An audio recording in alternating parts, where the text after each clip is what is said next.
इस गांव के अंदर एक अनोखी परंपरा थी कि किसी के मरने के बाद उसके खाने को सबसे पहले पक्षियों के सामने रखा जाता था और अगर वो पक्षी खाने को खा लेता तभी बाकी लोगों को खाना खिलाया जाता। अब एक दिन गांव का एक लड़का रास्ते से गुजर रहा था कि तभी उसे एक घर में किसी के नहाने की आवाज सुनाई देती है और जब उसे इधर उधर कोई नहीं दिखा तब वो चुपके से खिड़की पे चढ़ के देखने लगा। तभी बगल वाले घर का एक आदमी सुसु करने के लिए बाहर निकलता है, जिसे देखकर लड़का छुप गया। लेकिन बोतल पर पैर रखने की वजह से उस आदमी की नजर लड़के पे पड़ जाती है और जैसे ही लड़का वहाँ से भागता है तब वो चोर समझ के उसका पीछा करने लगता है। लेकिन घर वालों ने बड़े ही चालाकी से लड़के को पकड़ लिया। तब कोई उसे पहचान नहीं पाए, इसीलिए वो अपना मुंह छुपा लेता है, लेकिन फिर भी वो लोग उसे पहचान लेते हैं। इसलिए लड़के ने एक दिमाग लगाया और खुद को भूत पकड़ने की एक्टिंग करने लगा, जो देखकर गांव के लोगों को सच में लगा कि उसे भूत पकड़ लिया है। इसलिए अगली सुबह उसके मुंह को अजीब तरह से रंग दिया गया था और जब गाँव की एक बूढ़ी औरत उसे देखने के लिए आई तब शक्ल देखकर वो डर के मारे वहाँ से भाग गई, जिससे उसके माता पिता को भी लगा कि उसके बेटे को किसी खूंखार चुड़ैल ने पकड़ लिया है। इसीलिए वो सभी लोग मिलकर गाँव के एक मरे हुए पुजारी के बेटे के पास जाते हैं।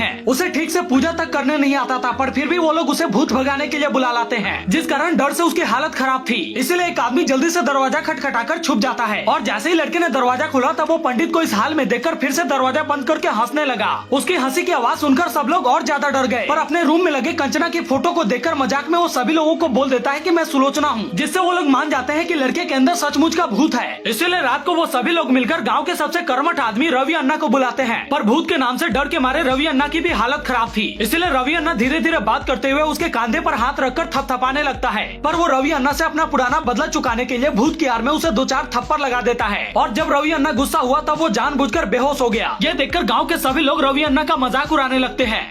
इस लड़के के ऊपर मौजूद भूत को भगाने के लिए गांव के सभी लोग मिलकर बाहर से एक साधु को बुलाते हैं। इस साधु के बारे में कहा जाता था कि वो बहुत ही चमत्कारी बाबा है, इसीलिए गांव के सभी लोग मिलकर उसका स्वागत करने आए थे। कुछ देर बाद लड़के को साधु के सामने बुलाया जाता है, लेकिन इन सब चीजों से फ्रस्ट्रेट होकर लड़का घर के अंदर भाग जाता है, जिससे साधु कहता है कि लड़के के अंदर सच में आत्मा है। इसलिए वो लोगों को आत्मा भगाने का उपाय बताता है, जिसमें लड़के को मजबूती से बांधकर घर के बाहर एक कुर्सी पे बैठा दिया जाए और फिर कीचड़ से एक पौधा उखाड़कर उसके जड़ को निकाल के उसे पीस कर उसका काढ़ा बनाकर लड़के को पिलाया जाए, जिसके पीने के बाद वो उल्टी करेगा और उस उल्टी के साथ उसका भूत भी बाहर निकल आएगा। और ऐसा लड़के के साथ कई दिनों तक किया गया, जिससे उसे आसमान जमीन तक नजर आने लगी, जिस कारण उसे हर एक चीज बड़ी बड़ी दिख रही थी। इसीलिए वो गुस्से में एक आदमी को डांट देता है, जिससे वो लोग लड़के को बांधने के लिए बड़ा बड़ा जंजीर ले आते हैं। रोज रोज की इस सजा को काटकर उसकी हालत खराब हो चुकी थी। तभी अगले दिन माँ देखती है कि लड़का मंदिर में भगवान की पूजा कर रहा है, जिससे उन्हें यकीन हो गया कि उनके बेटे के अंदर मौजूद भूत भाग गया है। इसलिए गाँव के सभी लोग मिलकर उस साधु को सम्मानित करते हैं। अब लड़के के ऊपर मौजूद भूत को उतारने के लिए नाली से एक पौधा उखाड़कर उसके जड़ से काढ़ा बनाया गया, जिसे जबरदस्ती लड़के को पिला दिया जाता है। काढ़ा पीते ही उल्टी करते करते लड़के की हालत खराब हो जाती है। इसीलिए रोज रोज की इस सजा से बचने के लिए वो अगले दिन भगवान की पूजा करने लगता है, जिससे परिवार के लोगों को लगा कि उनके बेटे के ऊपर का भूत भाग गया है। इसलिए गाँव के सभी लोग उस साधु का अच्छे से जय जयकार करके उन्हें वापस भेज देते हैं और लड़का भी रोज की तरह अपने पेंटर के काम पे जाने लगा। पर उसके साथी पेंटर को अभी भी उसके साथ काम करने में डर लग रहा था। तभी उस लड़के को खिड़की से रवि अन्ना दिखाई देता है। उसने भूत की एक्टिंग करते समय रवि अन्ना को 2-4 थप्पड़ लगा दिया था, जो सोचकर वो जोर जोर से हंस रहा होता है। लेकिन इससे उस आदमी को लगा कि लड़के के अंदर अभी भी भूत है, इसीलिए वो डर के मारे वहाँ से भाग जाता है। अब अगले दिन वो लड़का एक किसान के घर दूध लाने के लिए गया, लेकिन जैसे ही वो दूध लेकर लौटा वैसे ही किसान को खबर मिली कि उसकी गाय मर गई है, जिससे किसान का भी सारा शक लड़के के ऊपर ही जाता है। अब वो जब घर की तरफ जा रहा था कि तभी एक बच्चा उसे पेपर में आग लगाकर खेलते हुए दिखाई देता है और जब बच्चे ने उसे देखा तब वो वहाँ से भाग गया। पर तभी एक औरत को लगता है कि लड़के ने अपने आंखों से ही उसमें आग लगा दिया।